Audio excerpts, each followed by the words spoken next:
उसका नेतृत्व जिन भाइयों ने किया, उन्होंने एक समानता संगठन खड़े करने की कोशिश की है, जो कि राज्य कर्मचारी के दायरे में नहीं आता है। जो असली महासंघ है, जो कर्मचारी जो विभागीय संगठनों के जो चुन के आए, वो हमारे महासंघ के साथ है। आपके सामने सारा जो कर्मचारी एकत्र हुए हैं, ये तभी एकत्र हुए होंगे जब इन लोगों का मुझ में विश्वास है।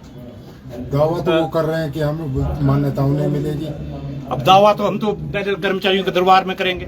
माननीय मुख्यमंत्री खूबी तंत्र आपके माध्यम से माननीय मुझे पूर्ण विश्वास है कि माननीय मुख्यमंत्री महोदय खुद संगठन से निकले हैं, इस पद पे पहुंचे हैं, वो सारी सूचनाएं उनके पास है। मुझे पूर्ण विश्वास है कि महासंघ की जो मान्यता है, महासंघ की जो बैठक है, वो तो लोक ठाकुर के महासंघ के साथ होगी। मैं पूर्ण दावे के साथ कह सकता हूं। सरकार भी गंभीर नहीं लग रही है, क्योंकि काफी समय हो गया आप लोगों के चुनाव को लेकर, चाहे दूसरा गुट हो या आप हो, लेकिन सरकार की तरफ से भी अभी किसी को मान्यता नहीं दी गई है। कहीं ऐसा तो नहीं है कि सरकार की भी इच्छा शक्ति नहीं है, चाह रही है कि कर्मचारी गुटों में बटे रहे?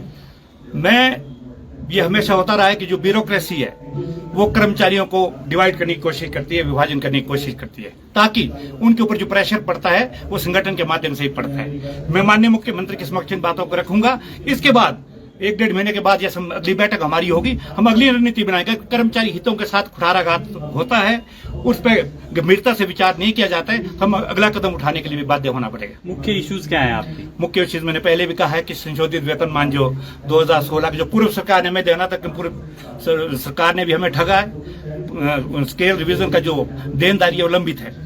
डीए की इंस्टॉलमेंट 3 पेंडिंग और 4 शुरू हो रही है। सेंट्रल गवर्नमेंट का डीए आज 50% है, हिमाचल के प्रदेश के कर्मचारियों का 38% है।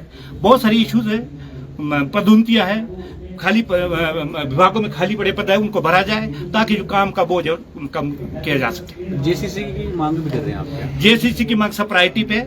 माननीय मुख्यमंत्री से हमने कहा है कि जरूरी नहीं कि जेसीसी की बैठक का आयोजन किया जाए कि वहाँ फाइनेंशियल कुछ कर्मचारी को देना पड़ेगा। हम भी इस प्रदेश के कर्मचारी है, इस प्रदेश के रहने वाले हैं। हम भी चाहते हैं, माननीय मुख्यमंत्री की सोच है कि इस प्रदेश को आत्मनिर्भर बनाना है। हिमाचल प्रदेश के हर एक कर्मचारी जो संगठन से जुड़ा, हमारे साथ जुड़े हैं, हम माननीय मुख्यमंत्री की इस बात का समर्थन करते हैं, लेकिन कुछ इसका समाधान निकालना पड़ेगा। जो एरिया जो कर्मचारियों की देनदारी लंबित आगे बढ़ रही है, इसका समाधान जरूर करना पड़ेगा, चाहे इंस्टॉलमेंट के माध्यम से करें। जो एक बार अगर समय में बढ़ेगा, बातचीत होगी, तब इन मुद्दों का, इन मांगों का हल होगा। देखिए, मुद्दे आपके भी सेम ही है और जो दूसरा गुट है उनकी भी सेम ही है, फिर एक टेबल पर क्यों नहीं है? दोनों क्यों नहीं कर्मचारी जो है आपस में एकजुट नहीं हो पा रहे? मैं आपको पहले भी कहा कि जो हमारे छोटे भाई है, राष्ट्रपति कर्मचारी महासंघ का एक अपना संविधान है। संविधान के तहत पहले मेंबरशिप लेनी पड़ती है। वो जो छोटे भाई हमारे जो दूसरा गुट अपने आप को राष्ट्रपति महासंघ होने का दावा कर रहा है, वो एनपीएस के कर्मचारी है।